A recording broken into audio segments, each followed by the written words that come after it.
Hey guys, it's Jillykins. I just wanted to give you a quick look at what my Cassiopeia tail looked like because we've made the decision that we're going to go ahead and get rid of it. So I will be disassembling it and putting it in the trash. So for those of you who are curious as to how we actually built it, I will give you a quick peek here. Okay, so I dragged the tail into my living room. Here it is kind of laying out a bit dead and lifeless. The poor thing has been sitting in my garage for too long now and has fallen into a little bit of disrepair because of that and things being unfortunately thrown on top of it. But the external of it is a giant sheet of vinyl. It actually started out as just a brown vinyl, and what I did is I cut sponges down. And I sponge painted basically the entire thing to try to give it the effect of scales. And that's what you see, all those little triangles and stuff like that kind of going back down along the pattern of it. Once that was done, I took black spray paint and spray painted some rings on it to give her that awesome ring effect that rattlesnakes kind of have. And that was the externals of it. This, her little rattle that I made, was actually the top of a spray bottle. That I kind of pieced together here. So this part was a spray bottle, and this was actually the top of, I think, a shampoo container. But hey, we all get crafty, right? So as far as getting this thing on and off of the mount that it's under, it literally just picks up, and I put Velcro here on the frame internally to hold the vinyl in. So it's kind of easy to get underneath it for any kind of repair work that needed to be done, and with a costume this big, it took a decent amount of maintenance. Okay, so now that the skin is pulled off and kind of flipped up off of it, this is what the skeleton looks like. Basically, it is technically proportional as far as how big Cass is to how big my size is, and in this case, I pulled this down already, but we've got one part that I actually made prop up. I was going to make it so I could pull it up and down, but with all the wiring and stuff like that, I kind of ran out of time, so I just left it propped up. So we've got one section that's up, another section that's actually got no wheels but just a skid plate, so the tail kind of skidded back and forth a little bit, and the rest of the sections all have big old casters on them. And this, unfortunately, is one of the places where she broke.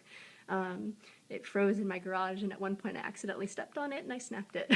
So that's part of one of the reasons why we're deciding to put her to rest after her one and only debut.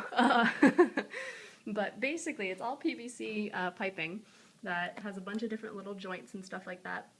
All of them have been glued together, screwed together, depending on how big the joint actually is, and you can kind of see the wiring and stuff that goes through it. Now this was the strings that were supposed to go ahead and actually allow me to pull the tail left, right, up, and down, but as you can see we just tied them off because with the big wire that's running through it that made the tail rattle, it got a little, well, time consuming, and we needed to focus a little more on singed at the time. So anyway, this is the actual rattle.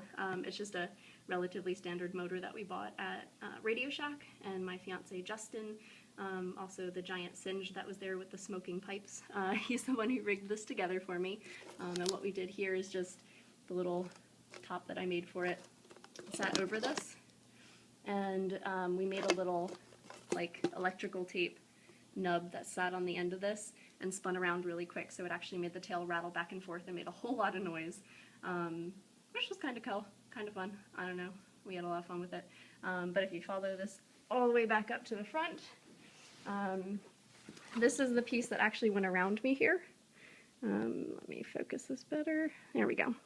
So I was actually inside of this big loop that you're looking at, and this is where you find the controls for the actual tail and its rattle. So battery packs, of course, and it needed 2 of them because it needed a bit more here, but the button